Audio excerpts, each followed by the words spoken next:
see. Today's July 18th, isn't it? Yeah. I mean, this is, yeah, July. It's late. I'm not sure. I'm not sure. Yeah, July 18th, 2000. And my name is Joe Todd, and you are Jody Bateman, and we are in Silver City, New Mexico. Yeah. Is this like going to be a tape recording, or is Yes, it? sir. Yes, sir. Uh-huh. And where were you born? Duncan, Oklahoma. And when's your birthday? February the 8th, What year? 1942. 1942. Okay. Did you go through school in Duncan? I graduated from high school there. I went all the schooling from grade school to high school in Duncan. You graduated what year? 1960. 1960. What did you do after high school? Well, my first year of college was at Westminster College in Fulton, Missouri. My second year was at Oklahoma University. And then I went to Oklahoma University. The next year, the fall of '62, I was there. And then I just dropped out of college the spring of '63. I went to Chicago and lived for a while in the National Office of the Student Peace Union. Okay, what is the Student Peace Union? It was an organization that was to try to, for disarmament, especially of nuclear weapons. Mm-hmm. And I went there, and I went up there to the national offices. I was there in January, February of 1963, and went back down to Westminster College and just hung out there with the students I'd known at Westminster. Then I went to Columbia, Missouri. I started hitching to Columbia, Missouri. Got arrested there for vagrancy. My father picked me up. I went back to Oklahoma University that summer, and that fall, and the spring after it, and then I went to Mississippi that summer. But I didn't stay there in that summer. That was the big freedom summer of '64. I went to the orientation, and, well, what happened at the orientation was my father was very upset when he found out I was there. He didn't know I was. My parents were divorced. I think I should make that clear. Mm-hmm. My parents got divorced in 1961. Mm-hmm. And my father did not know I was there. I was 22 already. But he found out, only when my mother had me in court for non-support of my younger brothers. And he called up there. He was very upset. And he said he would, quote, if I went to Mississippi, he would, quote, bring some Oklahomans who know how to integrate, unquote. And they heard that, this was at this Western College for Women in Oxford, Ohio, which is where we had the orientation. And they heard that, and security was very tight. These 3 young men had already gone down there and disappeared. So security was real tight. So I couldn't go down there that summer. Mm-hmm. So I went to Louisville, Kentucky that summer. I stayed in the, SDS, Students for Democratic Society, had a project there called, for the SDS had what was called the Economic Research and Action Project, ERAP, which set up projects in poor white and poor black neighborhoods, mostly in the north. Louisville was about as far south as ERAP went, or there was an ERAP project in Hazard, Kentucky that got run out of there, which is where there were a lot of unemployed coal miners. And ERAP, E-R-A-P, it was funded by the United Auto Workers to show you how respectable SDS was at that time. Walter Reuther's daughter belonged to it, to SDS. Walter Reuther had when it was called the Student League for Industrial Democracy, had been a member of SDS when he was in college. SDS was founded as the Intercollegiate Socialist Society by Jack London, the novelist, in 1906. And so I went from there to work in the National ERAP office, which was on the campus of the University of Michigan, in Ann Arbor. I stayed in a home of a professor named Anatole Rappaport, who was gone for the summer. I stayed there with Rennie Davis, you know, who later was one of the Chicago Seven, and a guy named George Brosey, who now has a bookstore, I believe, in the hills of Kentucky, and also Maria Varela, who is now a Chicana activist in northern New Mexico, and a woman I remember only as Jody, who I later saw working for Vista.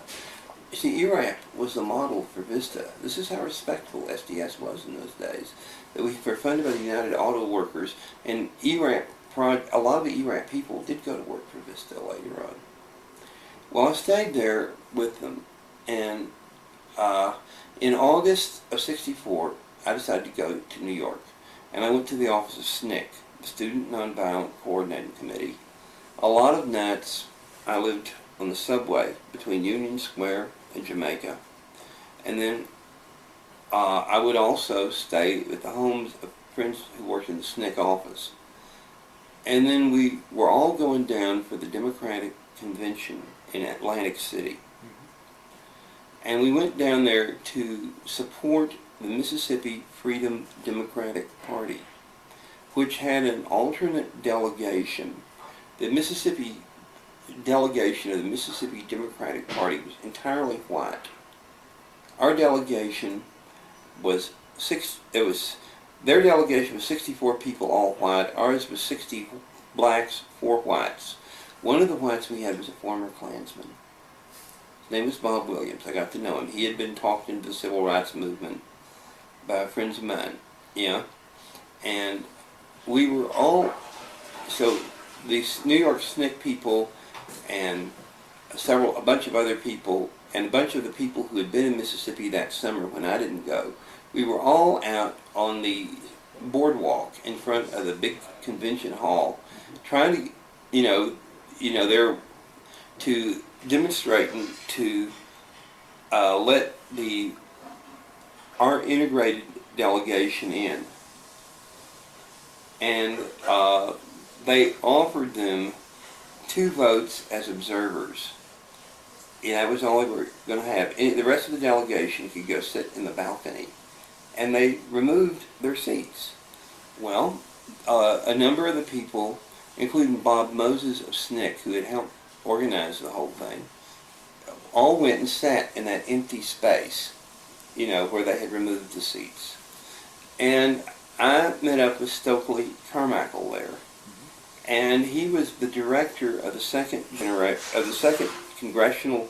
Stokely Carmichael at that time was the director of the 2nd Congressional District Civil Rights Project for COFO, Council of Federated Organizations, the civil rights umbrella group that sponsored the whole thing. He was a SNCC staffer, and he was in Greenwood, Mississippi, and he said the 2nd District was the Delta, the area with the heaviest concentration of blacks in the state.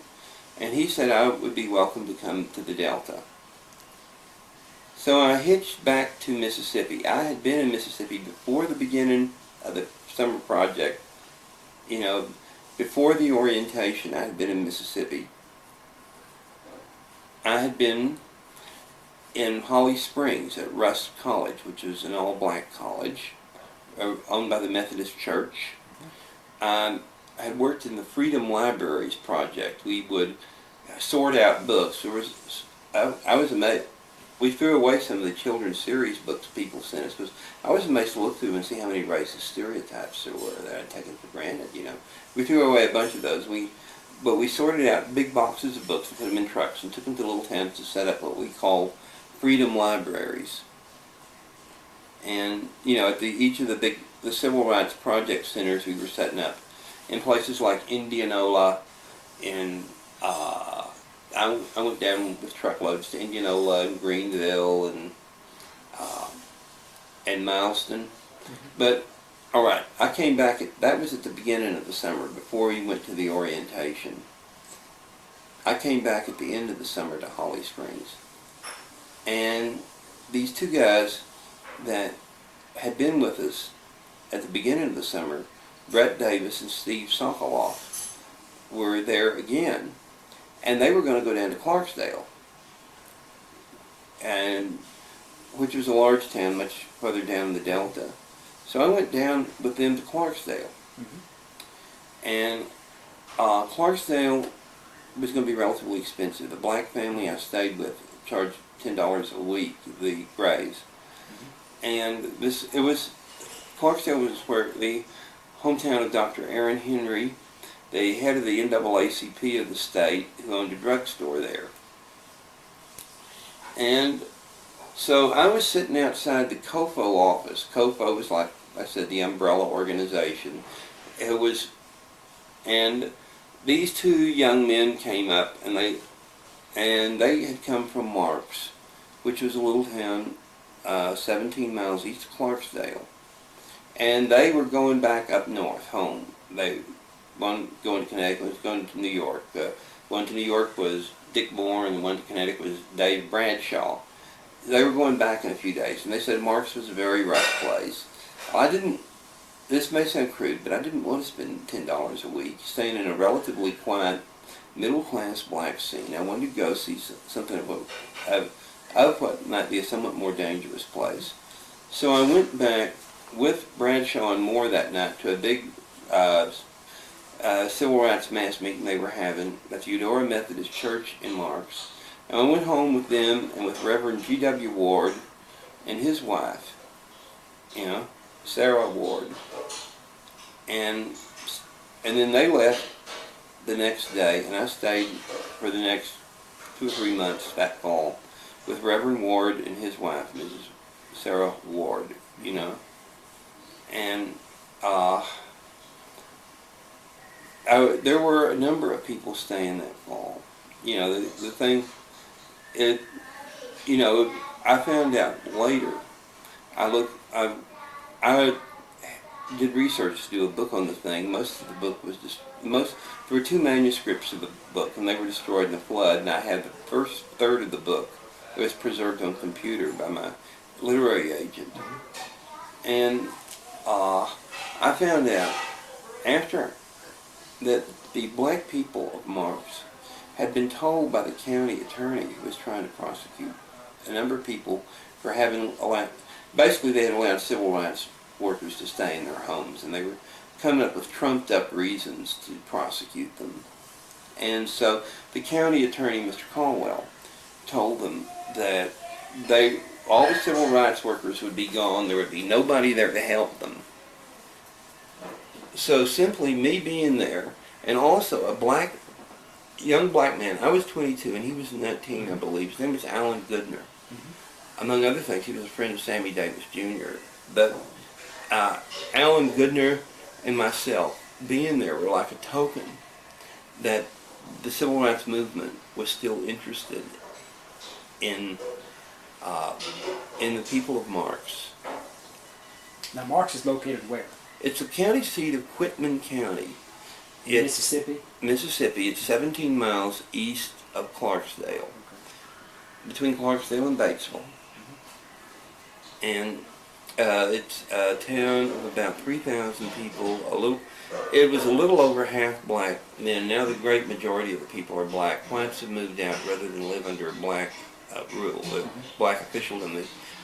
Last time I was in Marks was in 1998, and the blacks tried to take great care to have a certain number of whites in official jobs. They had the majority of the votes, but the whites had moved away, and blacks were moving into the white part of town. I'd like to ask, you keep mentioning the orientation. What is the orientation? Well, they had to prepare people to face the danger and discomfort of being there. The orientation was at Western College for Women at Oxford, Ohio. I understand the National Council of Churches had helped arrange it. And, the orientation was conducted by people who were SNCC staff people who had been down there. Some people came and spoke. Vincent Harding, black historian and theologian, spoke. He worked for the National Council of Churches. The civil rights activist and pacifist Bayard Rustin spoke.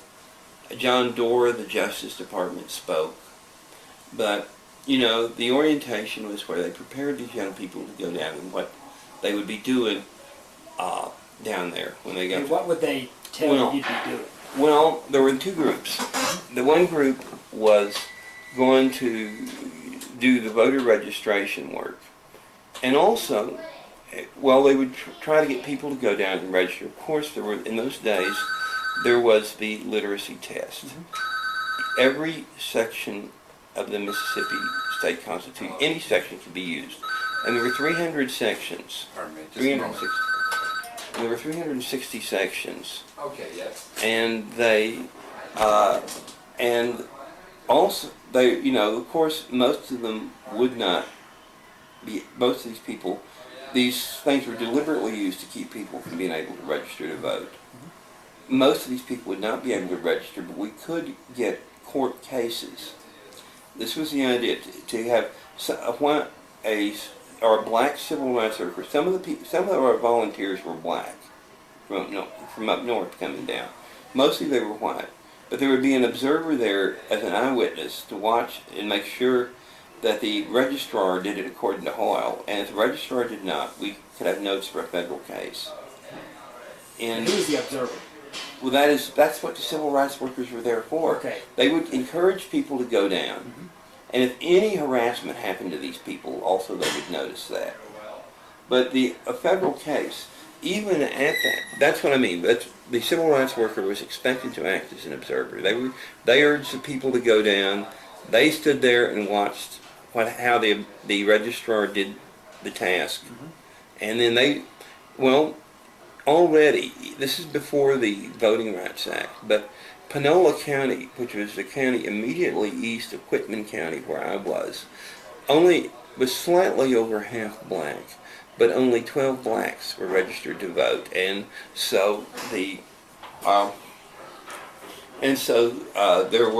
had been, before I got there, in the spring before I got there, civil rights personnel, I believe a black woman named Gwen Gillen, who went to the courthouse with people and observed a number of irregularities, and there was a federal case made out of it.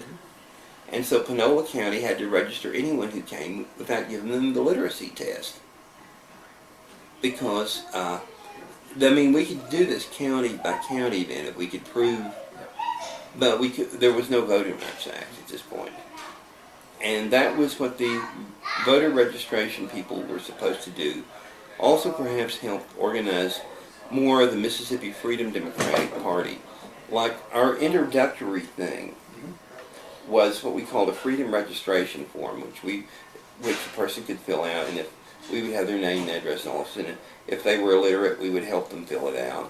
And to fill a freedom registration form out meant that you could vote in the mock election you were going to have that fall. We were going to try to get. We had in three congressional districts.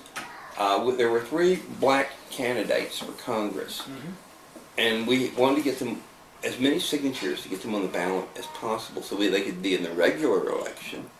But we also we're going to have a mock election to show that a lot more people would vote than usually did.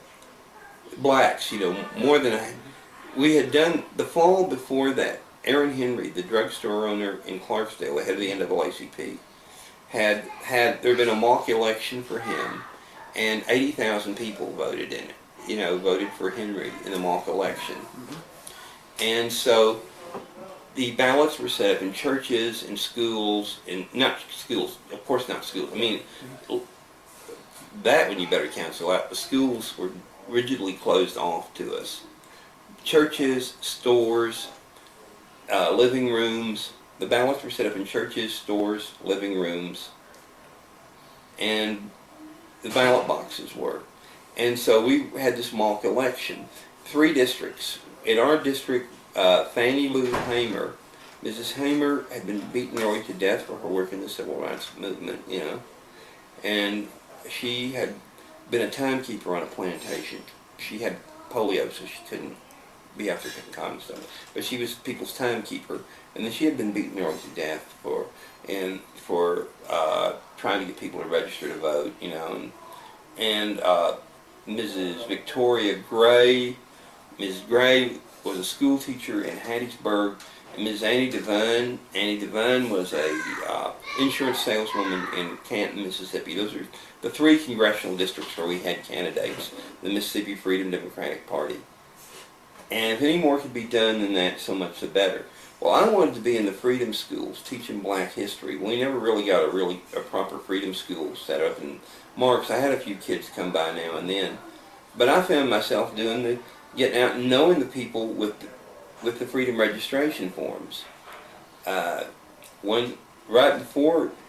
long before the elections, 2 students from Stanford came. David Harris, who later married Joan Baez, he was 18 years old at the time, and Richard Moore, and we went out all over the county. It was so fantastic having a car, because, see, these are poor people that lived there, and we had to pay them for the gasoline. We didn't have a car of our own. Myself and Alan Goodner, who I was telling you about, was our project director for the county, this 19-year-old young black man. And Alan and myself could not get around the county, without paying for people's gasoline. And so we got to do big, long trips around the county, getting to meet people with David Harris and Richard Moore. Richard Moore, one night,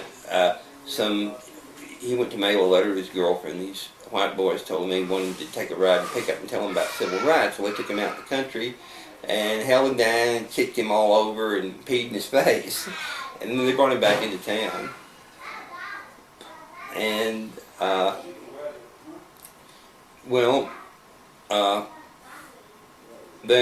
but it was a wonderful opportunity, and for us to have that, you know. Did anything ever happen to you? I went to jail twice. Well, I went to jail right before the elections because I went down with 3 black students had tried to go to integrate to school that summer. Their parents had, well, I wasn't there when that happened. The parents had lost their job, and one of them's parents had left the state rather than go through the hassle. They later came back, Yeah. and that young man, Leon Phipps, and he was 17 then, and his younger brother James, who was 14, stayed at the Civil Rights Office, which is in the Black Masonic Hall. And then, well, I went down there with them and the others. James didn't try to integrate the school, but Leon did.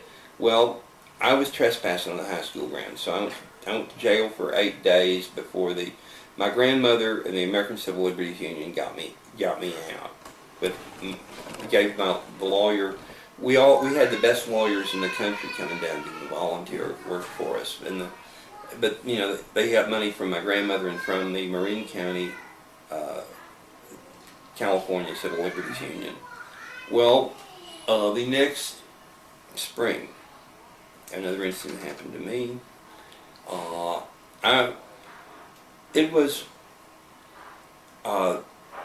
The black teenagers wanted to try to integrate the restaurant of the most unpopular white man in town. Well, a lot of this was because of what was going on in Selma. You know, there were people getting arrested, you know, the mass arrest in Selma. And then also a young black man was killed in Marion, Alabama by the cops, not far from Selma. In fact, this is what brought on the Selma to Montgomery March, was this killing of this young man. His name was Jimmy Lee Jackson. And this is one of the reasons they appealed for all these people to come down from up north, you know, to keep the morale of the people up. It was not far from Selma. The cops killed Jimmy Lee Jackson when they broke up the Civil Rights March. And, well, by this time I was staying with another family. Their name was Franklin. And May Ella Franklin was the most enthusiastic for civil rights among the high school students. And her younger brother, who was 4 years old at the time, was named Jimmy Lee. I kind of wondered if that's where May Ella got the idea for this thing. Because it was her idea with the teenagers to do this. And so we went down there and tried to go into Bob Young's restaurant. Of course, we couldn't go in. We paraded up and down the streets there, singing civil rights songs, and we went back home, and I got arrested for contributing to the delinquency of minors. Myself and a young white man who was down there by then. Alan was gone at that point. Alan had had enough. Alan had been put in jail on a trumped-up charge of operating a gambling house, and had some money. They were playing cards. The cops came into our office one day. They were playing cards, and they found some money to go buy some bologna sandwiches while they were playing cards. And so they accused him of operating a gambling house. So Alan was in jail for a while. And Alan, his health was really brought to a strain, and so Alan had left that December, and so that spring, R.T. Smith was our project director, young black man from Clarksdale. R.T. Smith, myself, and a young white man named John Siegel, who had come down that winter. The whole thing, in a lot of ways, was not as official as it. Things didn't happen as quite officially. John Siegel came down. I don't know what training or anything he had. He came. I think he went to the Jackson office, and they suggested he should come up where we were because we might need people. So myself and R.T. Smith and John Siegel were in jail. We were in jail with some hostile white prisoners who were about to be sent to the state prison. One night they beat up on us. John got out before I did. My mother and some other people put in money to get me out. My mother put in the money, all this money this time. The last time it was the Marin County Civil Liberties Union. But my mother put in the money. A reporter from the Daily Oklahoman came and picked me up, took me by plane back to Oklahoma, and I stayed in Oklahoma. Well, first thing, my mother had me sent for a checkup, and then they shut my backside full of truth serum and put me in St. Anthony's Hospital psycho ward. And a former high school teacher of mine, Madeline Willis, wrote me about, would it be nice if I went back to school? And that seemed like a great suggestion. And I decided I'd do that, and I got out of the psycho ward. So I went to OU that summer. What year was this? 65. This is also, the Selma thing was Jimmy Lee Jackson, I believe, was killed in sometime in late February of 65, And so I went back. I'd already been through my draft physical and flunked it. Yeah. I mean, I was in terrible physical shape, I'd gone up to Memphis and had my draft physical. With RT had our project director, I believe, had his physical at the same time and flunked his, Maybe they really didn't want civil rights workers in the Army. I don't know. But I went back home, went to Oklahoma University that summer. And then my brother Jack and myself. Jack was, at the time, I believe he was 18 years old. And Jack and I decided to go to this big anti-war demonstration in Washington, D.C. called the Assembly of Unrepresented People. And I even forgot to take one of my final exams. It just didn't mean anything. I don't know how to describe how meaningless everything of this sort was. By this time. We hitched up to Washington, D.C. And there again I saw Bob Moses, who had been one of the most important people in SNCC and found in everything that went on in Mississippi. Brilliant black graduate assistant from Harvard in math. He's developed new techniques of teaching math. You've possibly heard of him. Yes. Bob Moses, Staunton Lynn, white history professor from Yale, who had set up the Freedom Schools Project. And Dave Dellinger, the pacifist leader, later one of the Chicago Seven. And, we were all heading towards the Capitol Drive to sit down, in this anti-war thing. And the Nazis came up and splattered Dave Dellinger, Bob Moses, and Staunton Lynn with red paint. Dave Dellinger especially, it was all over his head, face and head. He looked like red as a beet, And we got up there. They arrested about 400 people. It was the biggest mass arrest in Washington, D.C. history up to that point. This was in August of '65, and I got out. I only had a 3-day sentence, but I got out, I believe. Then maybe the next. I believe I may have gotten out sometime late the next afternoon because these guys from the State University, my brother Jack, got these guys from the State University of New York at Buffalo to pay my fine, or whatever it was, to pay to get me out. I met up with Jack at the Washington Monument. We agreed to meet up there. At that, the cops had taken away my shoes, and these guys from the University of Buffalo gave me a pair of tennis shoes with no socks. And you know, they were kind of odd looking tennis shoes, as I remember. They had I think they had the toes cut off. I'm trying to remember, but I didn't have any socks. I remember that. The cops had thrown away my shoes, and so we got there, and Jack took me to stay with some people from Minneapolis. One of them was a man named Francis Galt, I'd known as a civil rights worker in Mississippi. He was now working for the Library of Congress, and he had been there in the fall of '64. And the other, I've forgotten the name of this young man, and he worked for the U.S. News and World Report. You know, is in there as sort of an office boy. And then the third was a young woman named Sharon Fisher. And then we all went up to New York. My brother Jack stayed there. I hitched back down with Sharon Fisher to Washington, D.C., and a young woman named Sue, whose last name I've forgotten. And Sharon and Sue and I hitched down. She may be now Sue Opperman. I believe she married a man named Vance Opperman. I don't remember what her last name was then. But I hitched on to Mississippi again, you know. Were you hit by red paint when all this was going on? I might have had a few splinters on I might have had a couple of drops on my clothes, okay. you know, but I was standing quite near where it happened. These Nazis came running over the hill, and especially Dave Dellinger got a lot of it. Yes. Now, how far were you from the Capitol Drive when this happened? I don't think it could have been terribly far. We went up there and sat down, I remember. And they brought in all the police vans and came and arrested us. How many people were there in the group?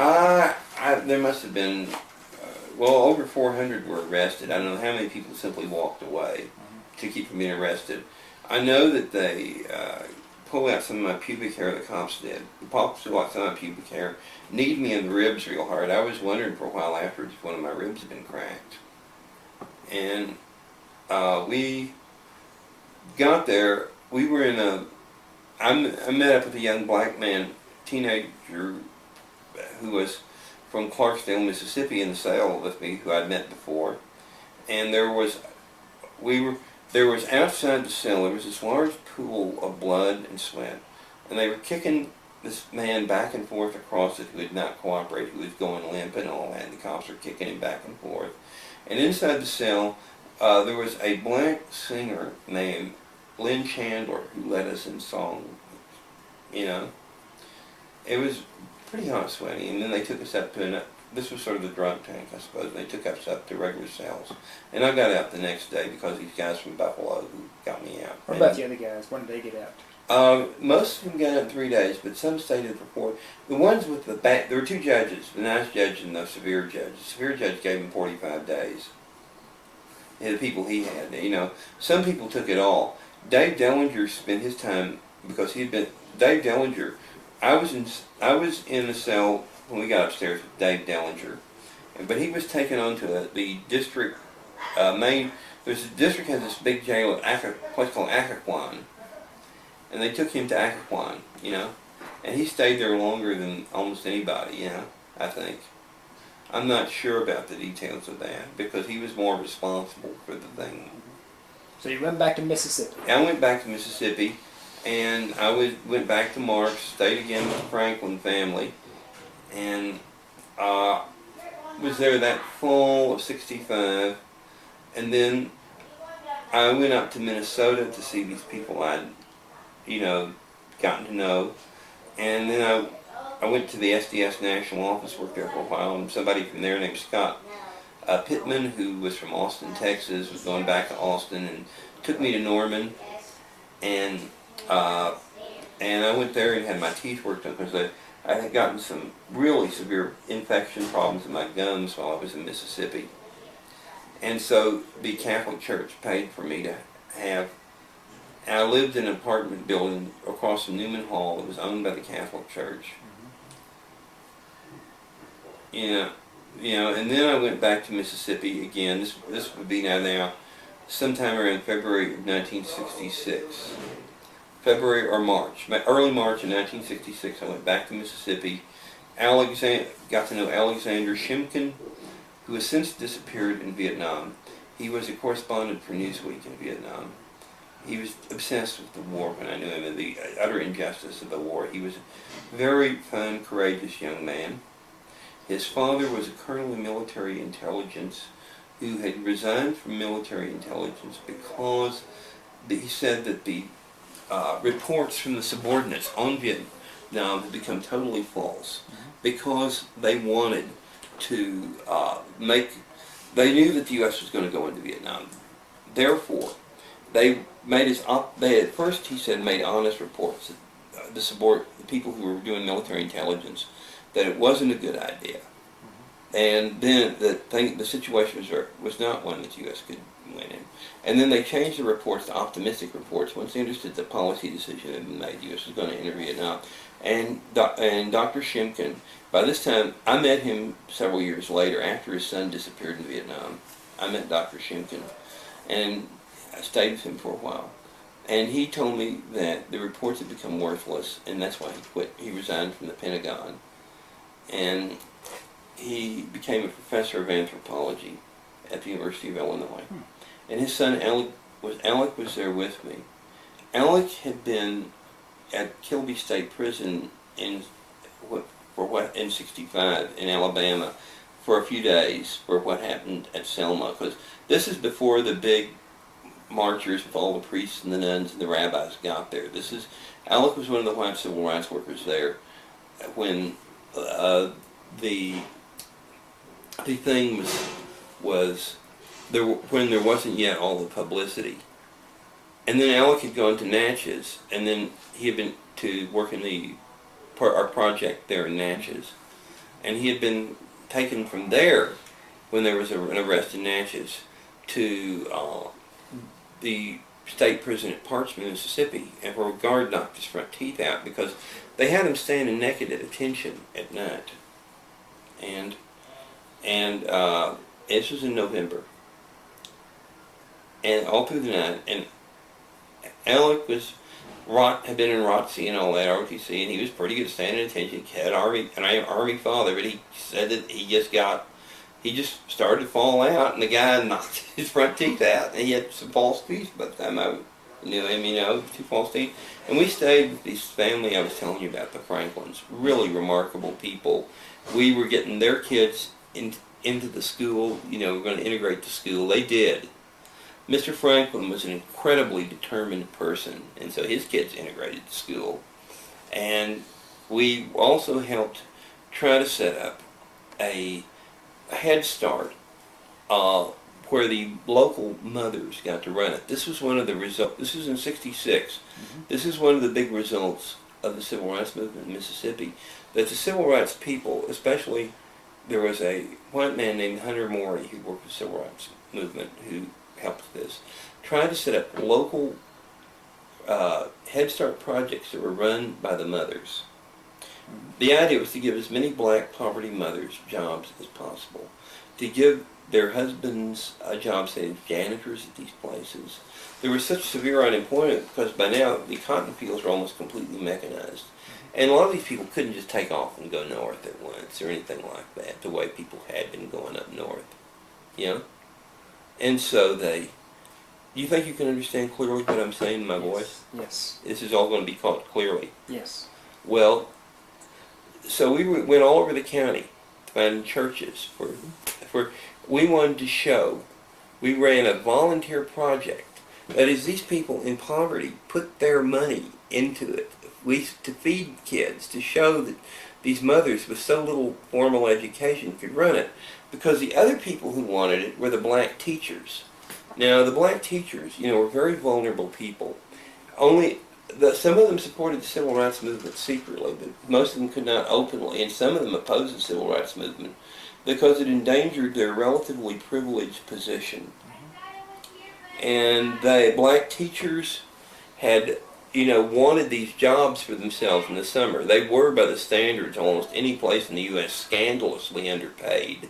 Yes. And they wanted these jobs, but we wanted this thing for the people who had nothing, Mm-hmm. And there was a popular minister named Reverend McLeod who was the leader and sponsor of our project, which wanted to get all these people, all these things funded. We were not funded.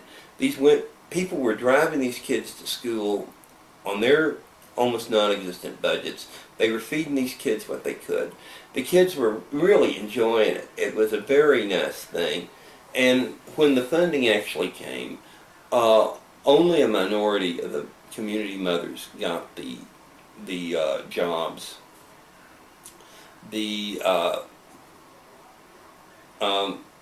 Only a minority of the community mothers got the jobs. The teachers got most of the jobs.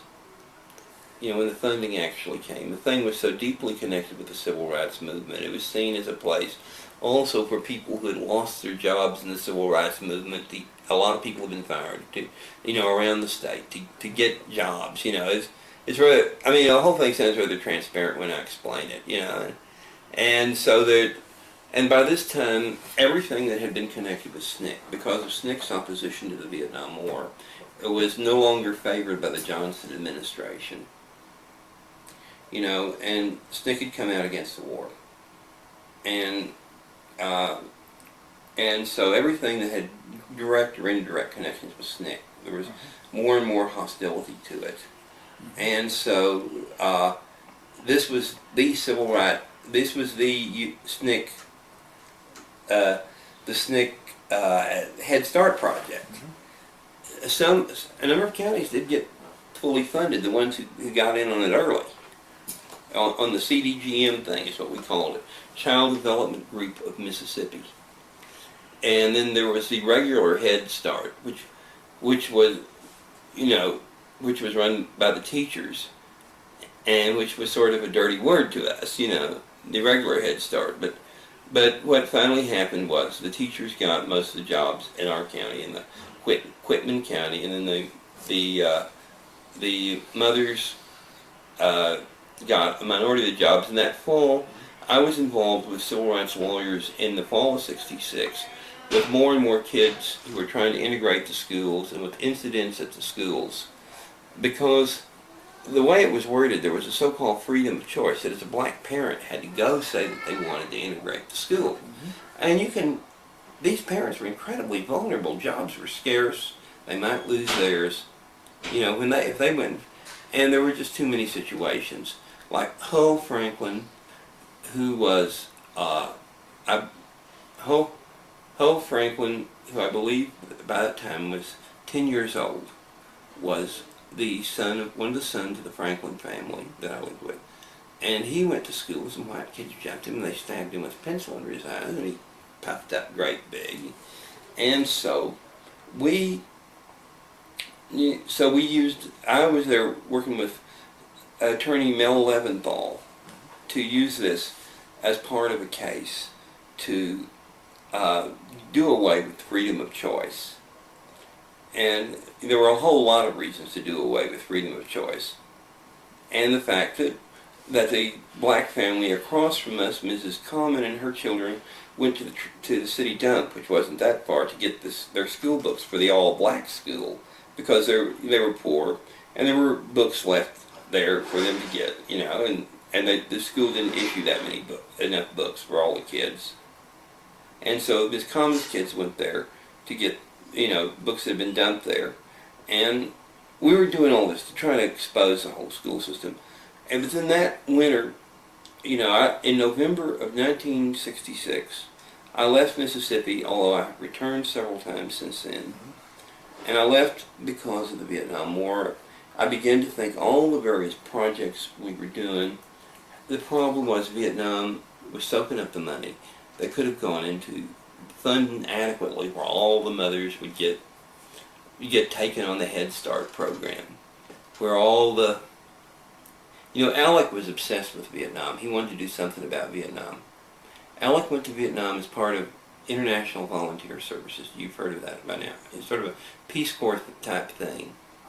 And he left because he was enraged because the South Vietnamese Army took peasants from the village where he was and made them remove mines from the road. They accused these peasants of having set the mines themselves, made them remove it in a very dangerous manner with their own hands.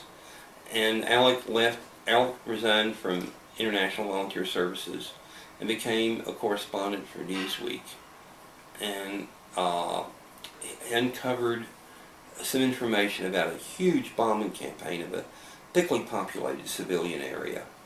Himself and this guy whose last name is Buckley uncovered this, and shortly after that, Alec disappeared. His Jeep was found. No, his family never heard from him again, and but that was 1969, I believe, when that happened. I was there in '69. Yeah, but Alec had been in International Volunteer Services. He could speak Vietnamese very well by that time. His father always said everybody in the family had to learn a foreign language, and Alec, when I was new, was trying to learn Chinese, and I used to go through Alec's Chinese textbook with him on days when he had nothing to do.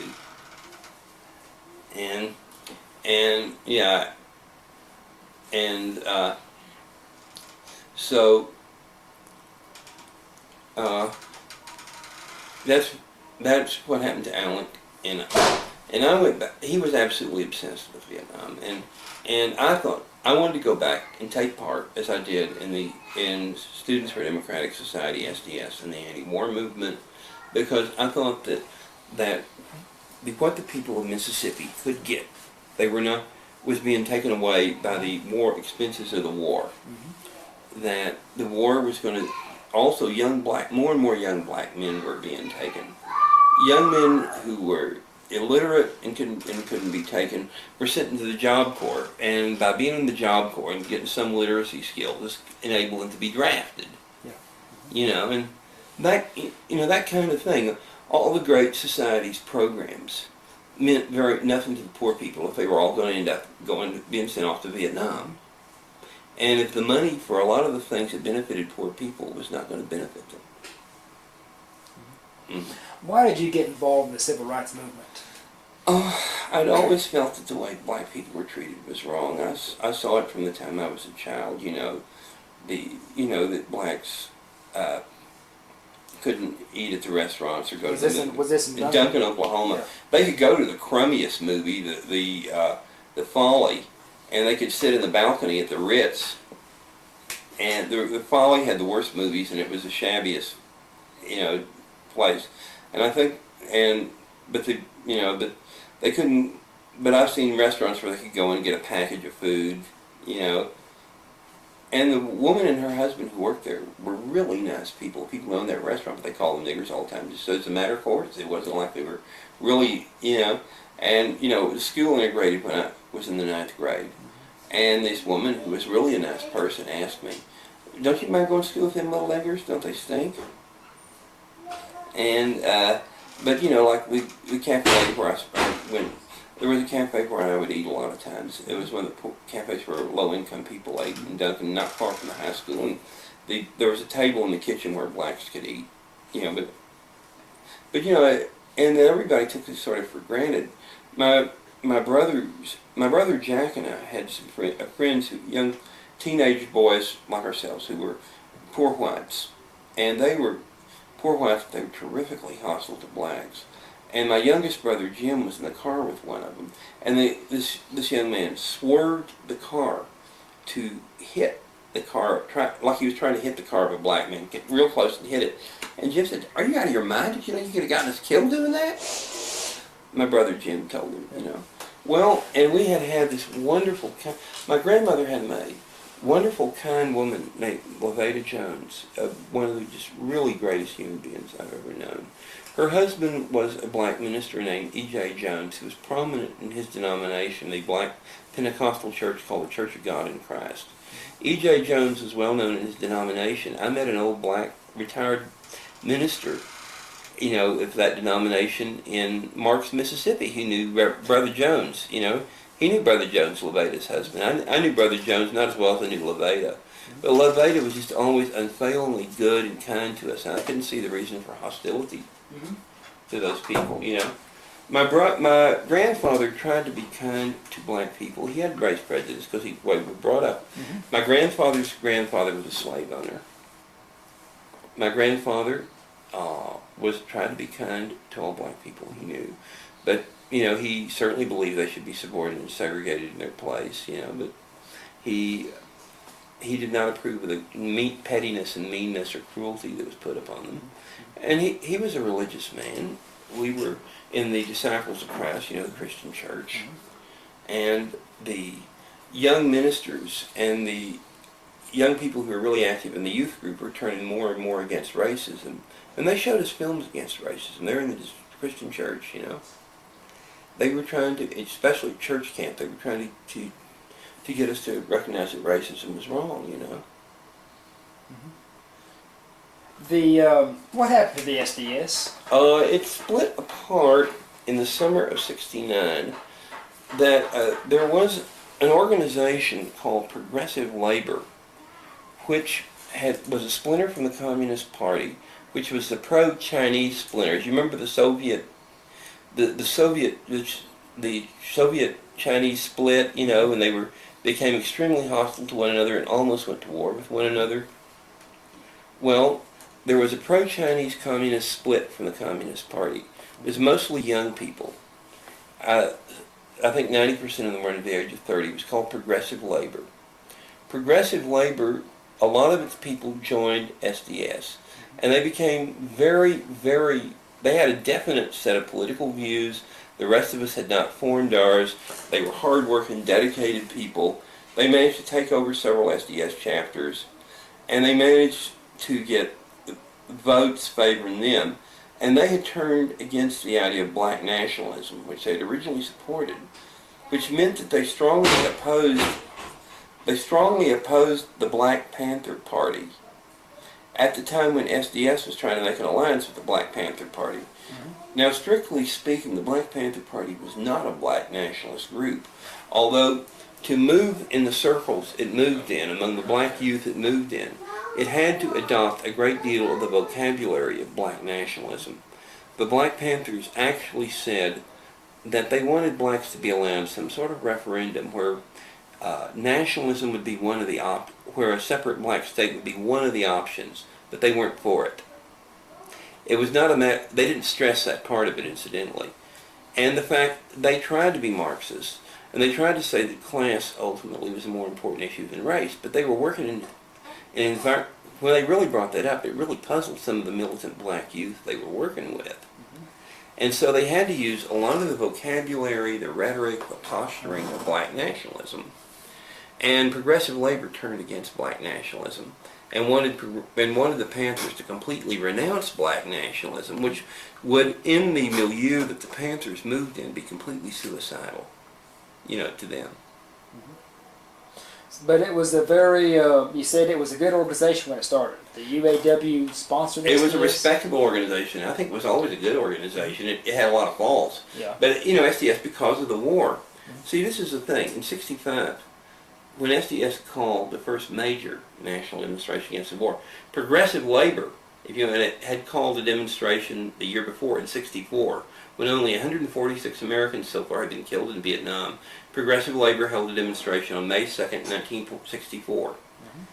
At that time, well, SDS, I was, at the time of the Gulf of Tonkin's thing, I was staying with Rennie Davis, and we went over to Tom Hayden's house. And the announcements came on the news of this Gulf of Tonkin thing. I said, wow, shouldn't we have a demonstration? And they said no. They were deeply concerned with getting Johnson elected by the largest majority possible, even though they didn't like him all that much, because Johnson was better than Goldwater. As Tom Hayden put it, the Republican Party had been taken over by fascists, as he saw it. And they were concerned with ERAP, this thing I told you about, which was the model for VISTA, that going to the National Student Association convention, I worked on the mimeograph machine, the electric mimeograph machine, getting out as many prospectuses for ERAP as possible to attract students to go take part in these projects, which of course they would not be as regularly paid as VISTA workers. They would get only a fraction of it because VISTA hadn't been thought of yet, and this was like civil rights in the South. Tom Hayden worked in one of these projects in the Black Ghetto of Newark, New Jersey. But Hayden and those was relatively, at that point, seemed relatively uninterested in August of '64. But then the old left-wing journalist, he was 56 at the time, I.F. Stone, came to the SDS National Council meeting in December of '64. Of course, I wasn't there. But he came there and spoke about the urgency of Vietnam. This was in December of '64. And said SDS ought to call a demonstration. Paul Booth, SDS thought, well, it'd be a good deal. Maybe 3,000 people show up. Well, they had the demonstration April 25th, I believe, of 1965. 10,000 people showed up at least. A lot of SDS people thought 20,000 people might have been there, and the cops were underestimating it. My brother Jack went, and some other people from Norman went, and they went to this thing. Did you go? No, I'd just gotten out of jail in Mississippi. I'd been in the psycho ward.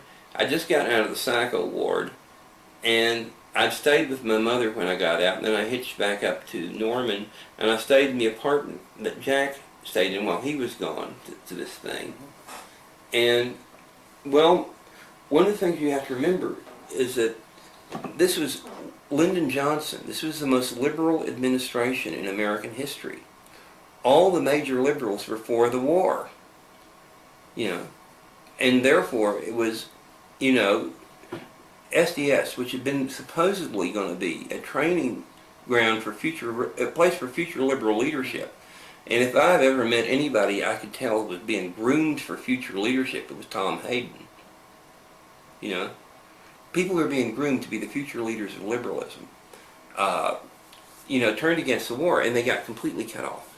You have no idea of the hostility of liberals at that stage to the anti-war movement. SDS, its major sponsors were in the Socialist Party.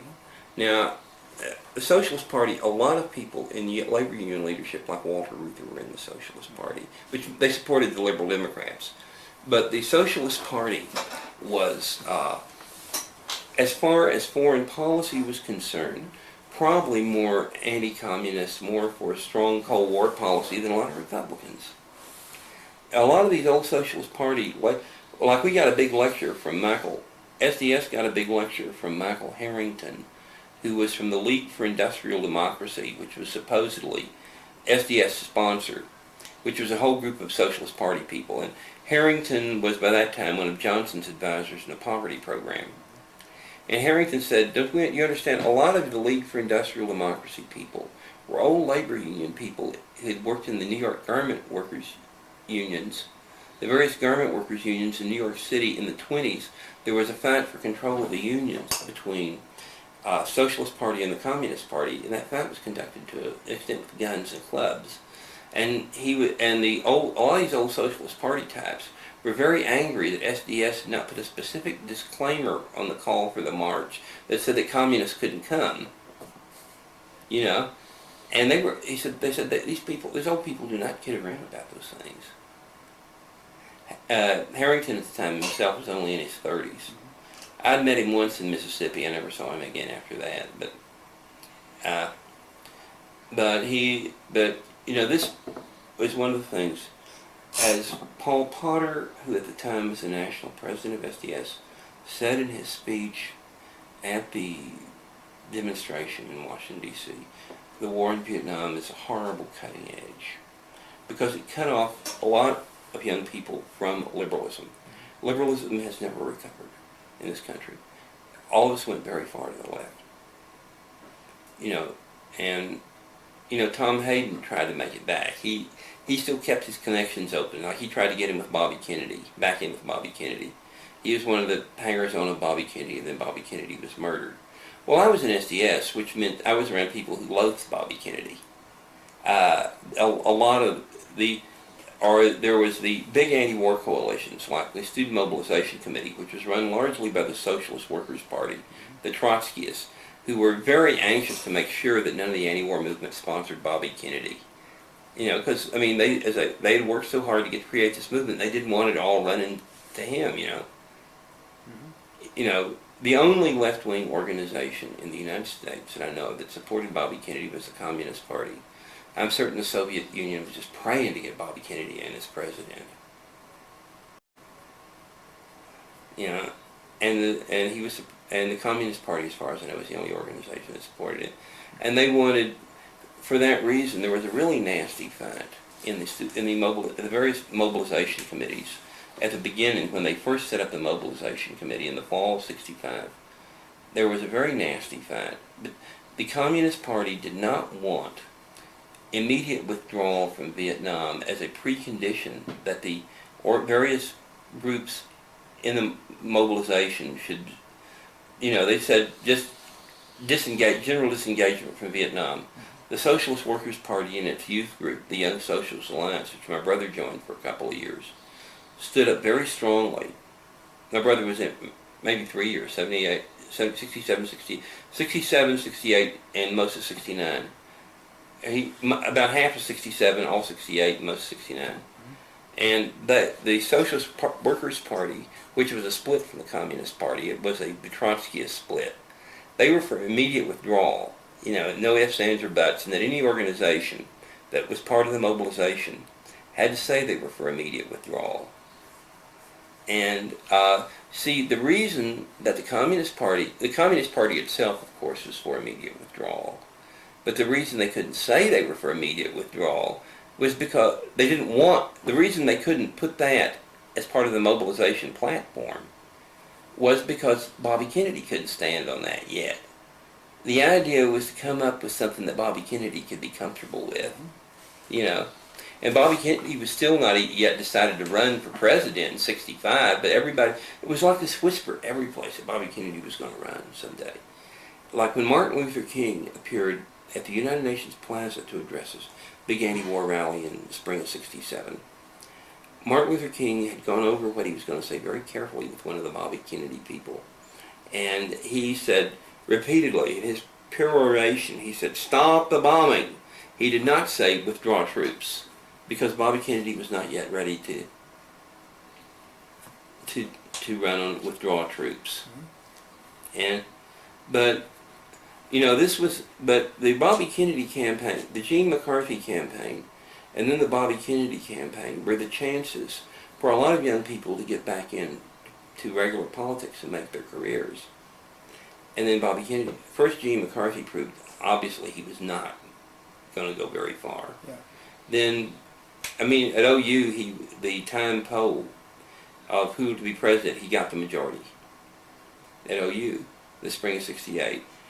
SDS did not support Gene McCarthy, you know, but Bobby Kennedy was, I saw when he came and spoke at the Fieldhouse at OU, the huge crowd of young people came to hear him. And then he was killed. And so a lot of those people did not get back in until Carter became president, did not get back into Democratic Party politics. I had no urge whatever to go back into Democratic Party politics by that time. But you know, there were people, they had kids. They wanted to support their kids. They wanted access to jobs, to foundation grants, to publishers. Mm-hmm. The Democratic Party has all those things. And so when Carter came back in, a number of 60s lefties went back into the Democratic Party. But by that time, the period they should have been making their careers, you know, they had been out in the cold. They had not, you know, they had been out there. They had been away from the mainstream, and so they never made careers like they could have made. Mm-hmm. I mean, if people tell you they were against the war, ask if it was before the Tet Offensive or afterwards. Before the Tet Offensive, it's the kind of people I mean. Bill Clinton's after the Tet Offensive. Mm-hmm. You know, it became fashionable to be against the war after the Tet Offensive.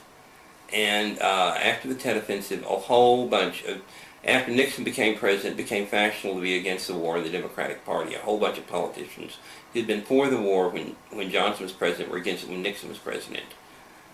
And it was and so a lot of these people who had been out in the political wilderness went back in when Carter became president. I did not and would not. If Why? I could, Why? because I no longer believe in the Democratic Party. It is a capitalist party that is going to support exactly this kind of thing. You know, they refused, like it's like this. A lot of the Democrats would not support the Contra in Nicaragua, but they did believe the Sandinistas should be overthrown. I supported the Sandinistas. My brother went down to help build a school in Nicaragua to help in a Sandinista vaccination campaign. I supported the Sandinistas. And I would never go back into the Democratic Party, you know. And, you know, it was, you know, it's just... I would like to give you some words and get your reaction to them. Okay. When I say Kent State, what's your reaction? Well, what's my reaction to that? It was in a big event at a college that had well, I remember the demonstrations at OU about Kent State, you know, about Kent State, and of course, I think of Jackson State because I used to walk by Jackson State all the time, and I saw those windows that had been shattered. This is, I'm trying to think of an interesting thing to say about that. You know, you remember the demonstrations at OU? I was in Vietnam. You were in Vietnam in May of 1970. Oh, no. I was in Vietnam March 67 to August 67 to March 69. So you would, yeah. So you were not in Vietnam. No. I was here, but I was very angry at that time. Well, all I can say is I saw the demonstrations. I was part of the demonstrations at OU, and I can say that at OU they had a referendum about whether or not to close down classes. Well, it was the biggest referendum in the history of OU. Over 6,000 students voted, and slightly less than half of them voted to shut down classes. Now, I think Kent State marked the high point of the anti-war movement, and there was some decline after that. Not because more people had been killed, but because, you know, like teachers all around the country, some teachers at OU shut down their classes, said, all right, everybody's passed, everybody has passed. You go home, Some teachers shut down their classes. And that happened all over the country, that a lot of the professors cooperated. But they can't do that 2 years in a row. That was the reason that people had reached a point where they would have to go beyond their role as student. And there was no going, for a lot of them going beyond their role as student, except, people like myself were willing to live in SDS in tacky little offices on peanut butter sandwiches. And that's not a life. A friend of mine, I knew the son of an OU professor and his wife who ran the SDS regional office in Los Angeles. And she had a stillborn child. They were living on junk food, and he was working all night loading trucks, and had this minuscule salary from SDS, $10 a week, $20 a week, and he worked at Dutch loading trucks, and they both got very unhealthy, and she lost her child. She had a stillborn child, most people are not that kind of dedicated and activists. Most people cannot do that much. And so you have this 1 year when the professors can close down the schools, but they can't do that every year. That's right. And that's one of the things about Kent State, that after the reason for the decline, not that 4 people were killed. People have been killed before. Little Rock, 1957. Well, I watched that on TV, and like I said, as part of the anti-racist education we got out of the Christian church, a young woman from Little Rock came and spoke at our church, I believe in 58 or 59. 58. Yeah, maybe. Yeah, I remember that. I didn't know what I thought of it exactly at the time. My old aunt in Little Rock was horrified at one of the girls who went to the Central High School, white girls, had been a maid for her, I think. She'd been absolutely horrified at the impertinence of the thing, John F. Kennedy. Handsome, charming man, but you know, he basically stood for things I don't stand for. I mean, I can understand how I can, maybe as a person I can respect him. He turned, when he got to, remember, everybody brings up the Kennedy, how calm and steely and courageous he was in the missile crisis. Everybody forgets he brought it on.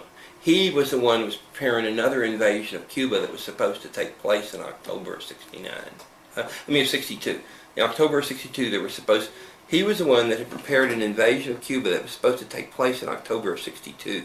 There were big, huge exercises going on in the summer of '62 to prepare for that invasion.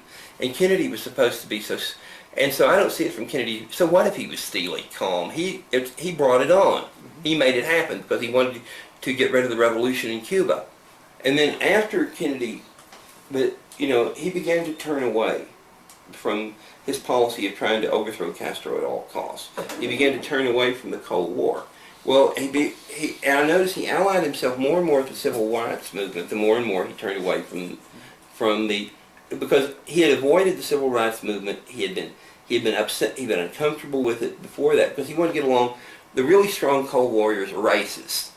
They didn't like the civil rights movement. So Kennedy didn't do that much with the civil rights movement before the missile crisis. After the missile crisis, the more he turned away from the Cold War, like with the Test Ban Treaty, the more the more he turned away from it, the more he tended to ally himself with and sponsor the civil rights movement. And I think those things together are what got him killed. LBJ. What do you say? The man could have been a very great president. He's the worst president the U.S. ever had because he could have been a great president.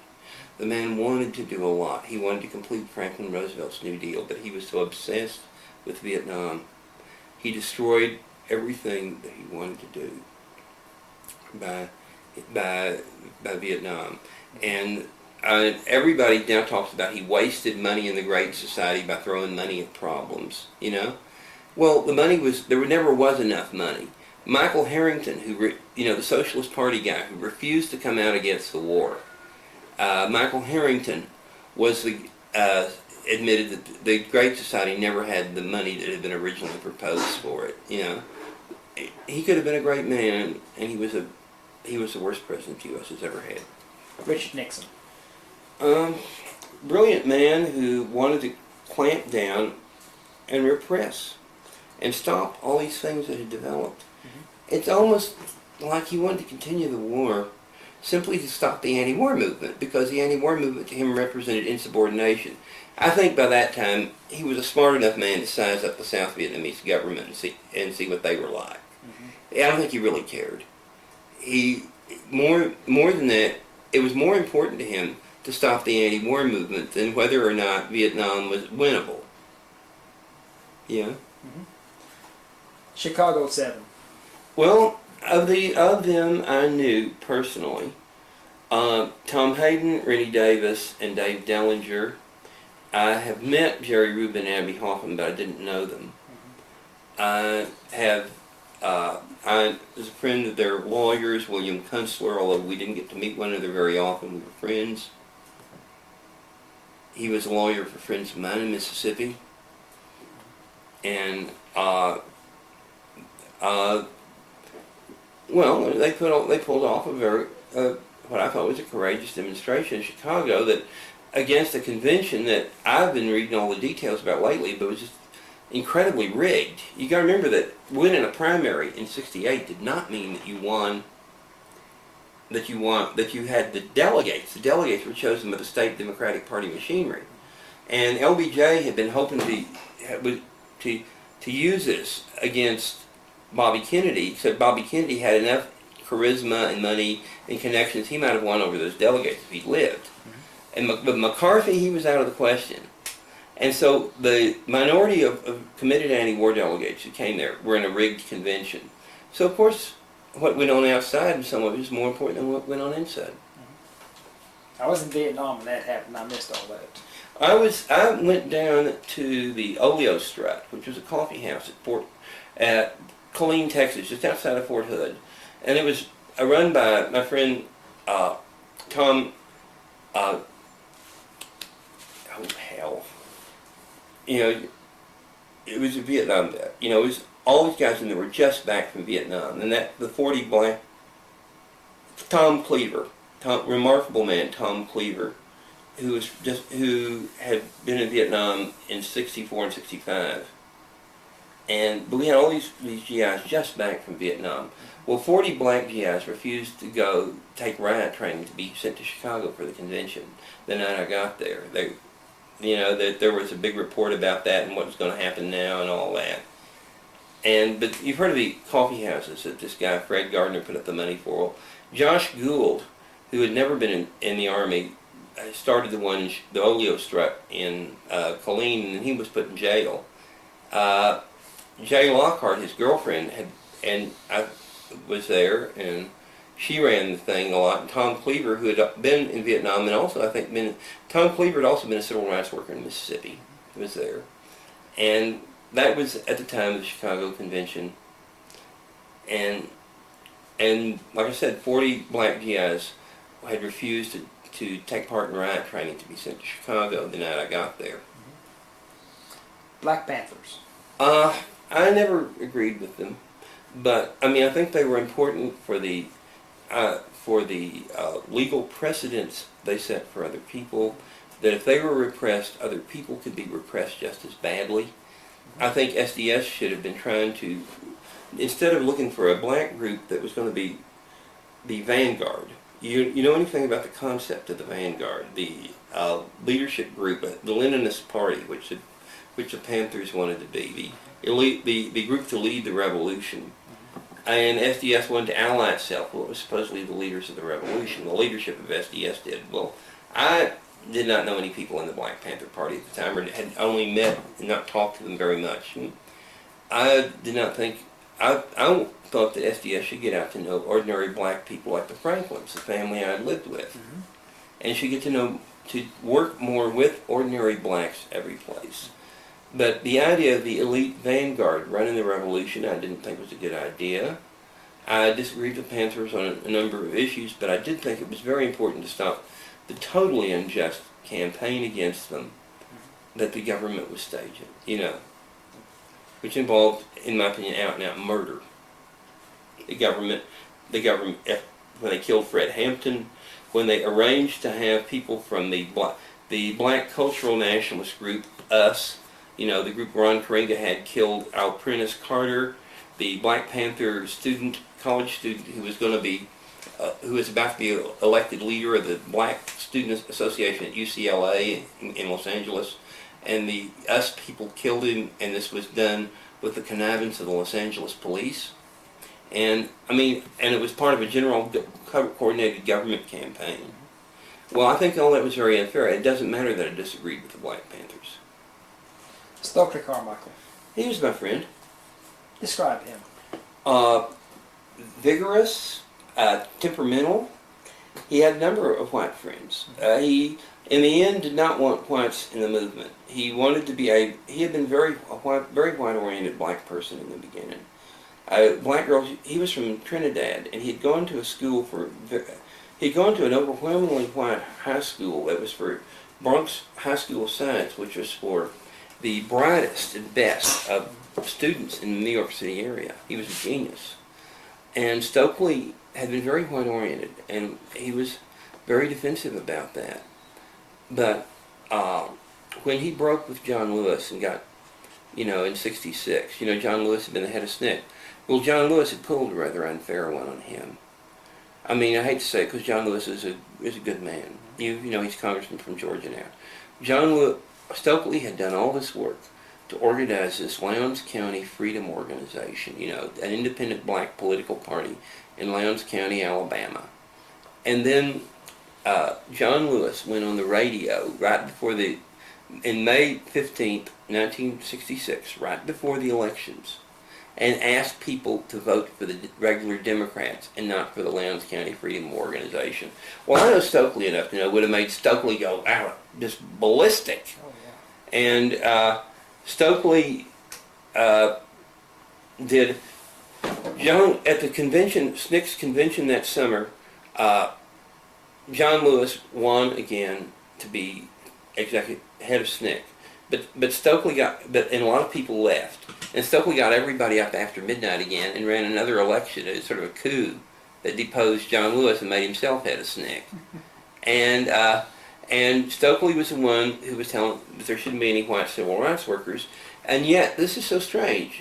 At the same time, he visited with me in the summer of '66 in Marks, Mississippi. He encouraged another white man, Richard Arvidon, to come there as a civil rights worker. Richard talked it over with him, and he encouraged Richard to come there.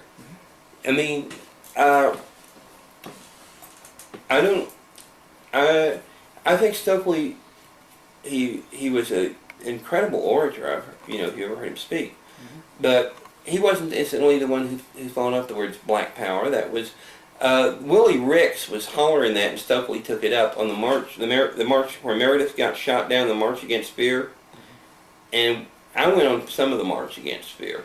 And Willie Ricks was the guy that was hollering that. But Willie Ricks even got that from Reverend Albert Klieg, I believe his name is Albert Klieg of Detroit, Michigan, who had an organization for Black Power that had been set up in the summer of '65. And the phrase, apparently Willie Ricks liked the phrase Black Power, That's where they got the phrase was from Reverend Klieg's organization. Civil Rights Act of 1964. Well, it was a good thing. You could to be able to eat in a restaurant where you couldn't eat before, or go to a motel where you couldn't go before. That was a good thing. And it cost a lot to win it. Goodness knows, the deaths of people, Medgar Evers.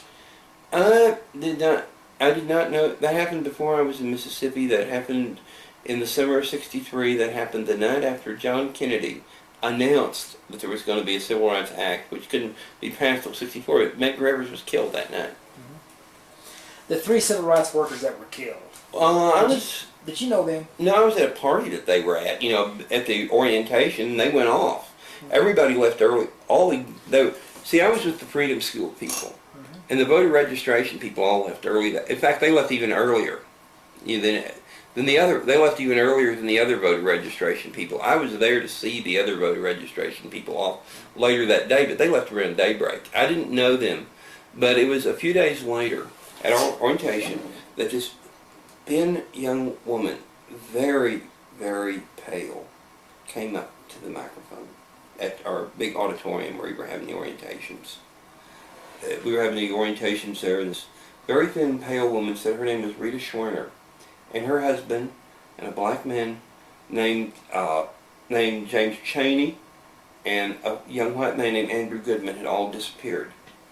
And that made everybody there get very, very serious and understand what they were getting into. The few nights before that, they had shown a documentary movie that SNCC put together. And it was a movie where there was this grossly fat registrar, Theron Lind, who was the registrar in Hattiesburg, was talking about how blacks weren't qualified, blah, blah, blah, blah. And a lot of the white kids from up north laughed at Theron Lind. They couldn't take him seriously. And a lot of the black staff walked out very angrily because that was right before I got there. I got there that night, but before this incident, the night after this incident took place, because the kids didn't understand the danger they were in. They didn't understand how serious this was, and that people like Theron Lind meant business, And so I got there that night, and by that time, the black staff, Jimmy Travis, who was one of the black staffers, had a bullet in his neck. He spoke in this kind of high-pitched, quivery voice about how it's hard to struggle, you don't understand. And the staff tried to assure that they really cared what happened. A lot of young white people did not understand why the staff had been so angry. Because the staff had to face people like Theron Lind. And it may have been the next day. I got there that night. It may have been the next day this happened. The staff was trying to make up with the volunteers. But they tried to, but all right, it was a couple of weeks late. it was maybe a little over a week later that those three young men disappeared, and then everybody, they were just all hugging one another, putting their heads on each other's shoulders, and they all understood it was very, very serious. And they all wanted to go more than ever. Mississippi. Oh, warm. Warm, humid, flat, and home. I feel at home there. I really love the people there. The black people I've known. I've even had some rather friendly talks with some white people there, and certainly I know some white Mississippians. There were some with the civil rights movement that I stayed with one in 1999. The last time I was in Mississippi, I stayed at the home of Reverend Ed King, who was a white Mississippian who had been in the civil rights movement. And it's a friend, basically, after all the gross unfairness, I mean, the black community was so good-hearted, so kind to me. They really helped shape me as a human being. And my part of my heart is always in Mississippi. People will see this Uh-huh. 100 years from now. Uh-huh. What will you tell future generations about what you did in the civil rights movement? Well, it shaped me as a person. It probably helped give a particular community, which I was back last in 1998. And I was on the phone to July the 7th, my friends there, this year of 2000. And I had a letter from them a couple of days ago. My connection is always with them, and I probably helped give a community a certain amount of encouragement if I did nothing else. And I gained from them probably more. I became whatever sort of human being I am. When I went down there, I was a deeply insecure person, and I gained certain things that I definitely believe, and I gained a sense of confidence. I gained the best friends that I've had. I gained a real sense of like a family. The people I stayed with were like a family to me. They were like a family. It was like being home. I gained those things. I gained a sense of security and a sense of definitely what I believe about life, about how politics work, about how society works, and about how human beings relate to one another. Anything else you want to say? I'm trying to think, what else could I say? Well, I would say that I would encourage anybody else that ever has a chance to do the same thing to do it. That's one thing I would do. Okay. Well, sir, I want to thank you. You will? I've enjoyed this. Well, you think it's all going to register on your machine? Oh, definitely. Well, let's find out. Let me shut this off.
tree or just down by the woman, I think you'll still get good footage over where I am. I'm going to get you a copy of all of it. Oh, wonderful, wonderful.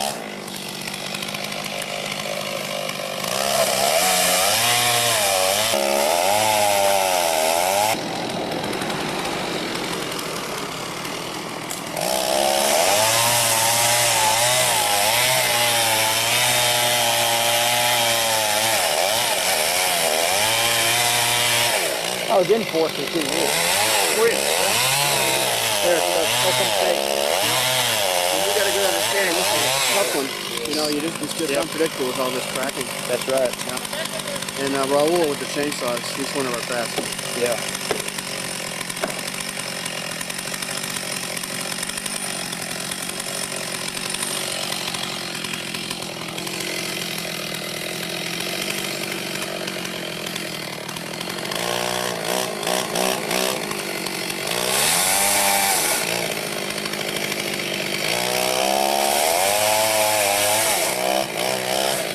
Slinging a 36-inch bar is a lot of work for a 50-year-old man, too. Yeah, that's right. I'm bringing another car behind you. Okay.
Here we are at the lava beds.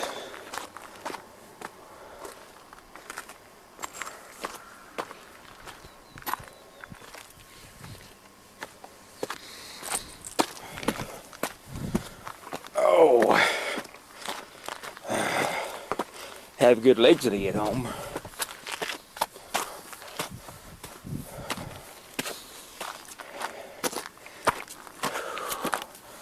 Beautiful sunrise. And this is the rock where the centipede bit me on the butt. Boy, it wasn't too bad.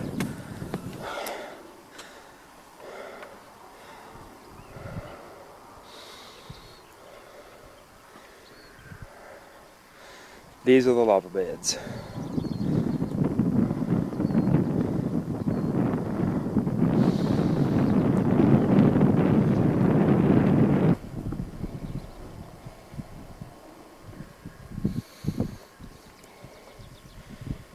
Bleak landscape. Mountains of the Mescalero, White Mountain Apache, no, Mescalero Apache.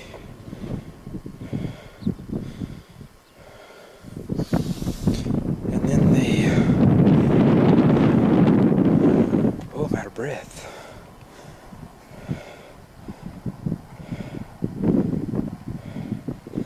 That's a cinder cone where all the lava came out of. Long way away.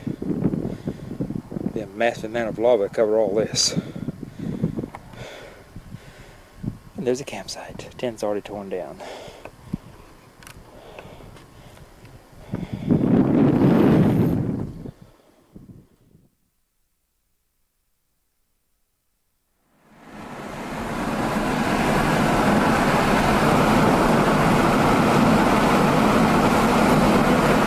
Miss Jean, we're coming into Lincoln, New Mexico.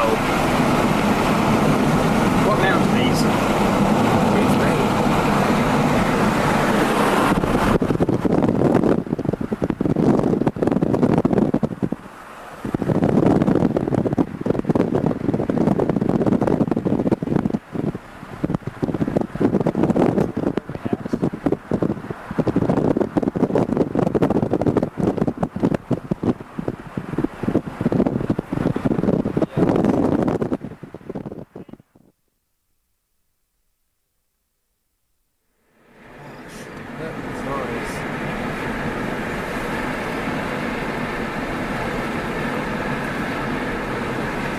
I haven't seen a sign that says what the place is.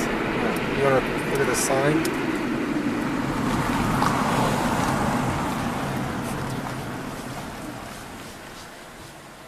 Control. First known as La Placitas del Rio Benito, the name of the community was changed to Lincoln County when it was created in 1869.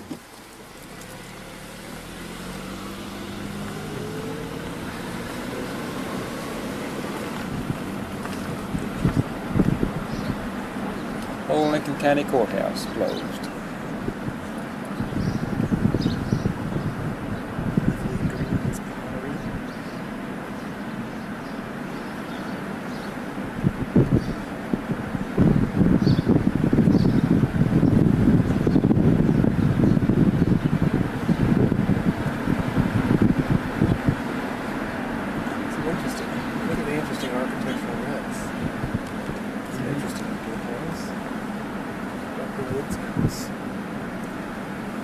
Storefront building falling down. Well, there's an old building that's no adobe behind bushes. And you can buy a chair.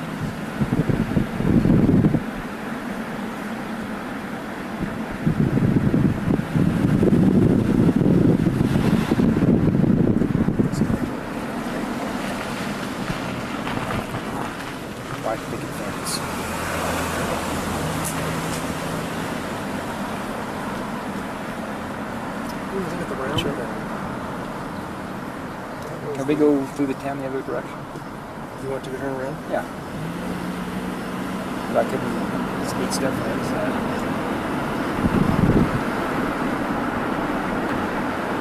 Some interesting architecture.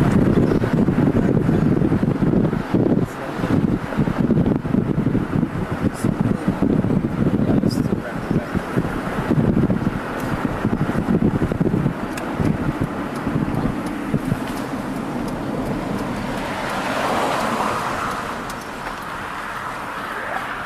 Do a little U-turn here. What a gate. Look, just little things of some wonderful. There's a bunch of artists here or something. It's well taken care of.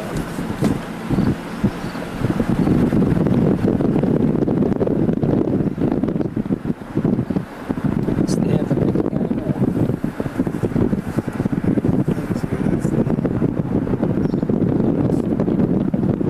Buildings on the sides. Here's a visitor center and museum.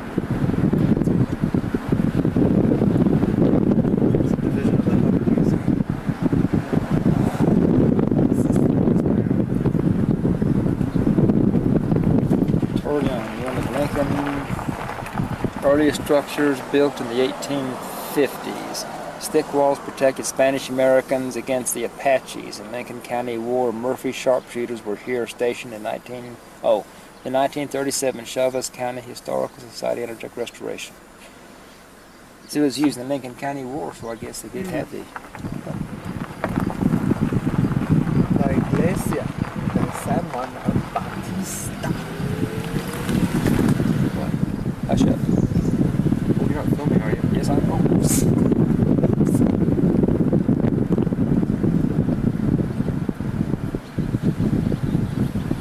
This post office. Tunstall Store Museum. Old John's Tunstall. He's the guy that was killed. You want to pull in there and read? Look at it. Yeah. We can go back. It's wonderful architecture. It's just Yeah. really interesting the way they.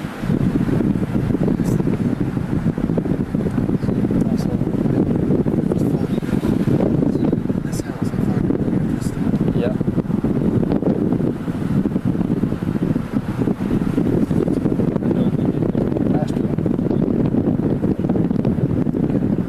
It looks like they're getting ready to plaster, so they put the mesh on it. Oh yeah, they get ready to. Yeah. Curry Saloon, 1880s. By George Curry. Okay, let's go.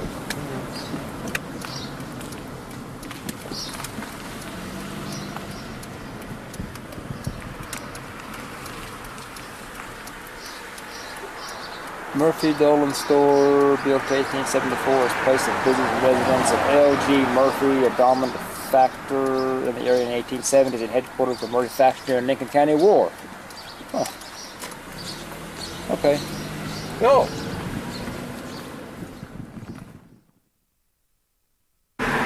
UFO Museum and Research Center. Roswell, the music calendar. Oh, that's wonderful. Did you film that song? Yes. Oh, there's an alien. There he is! An alien! Alien alert. Alien alert.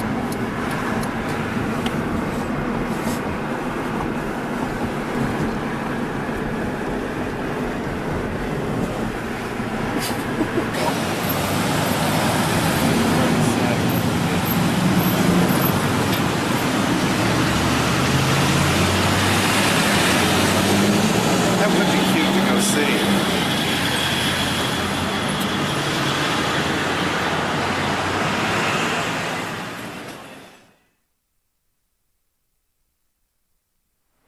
The town's going to really suffer if they move this thing out. Oh, I know. Yeah, oh well. I didn't think the town. I mean, this has been the biggest boom for this town. Well, they should redo this, but anyway, we're at the UFO capital of the world or whatever.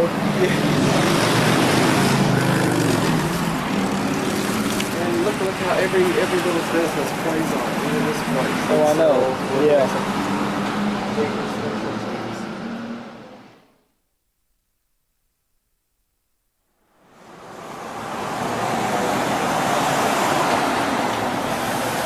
we're still in Roswell. The street lamps. I think it's cute.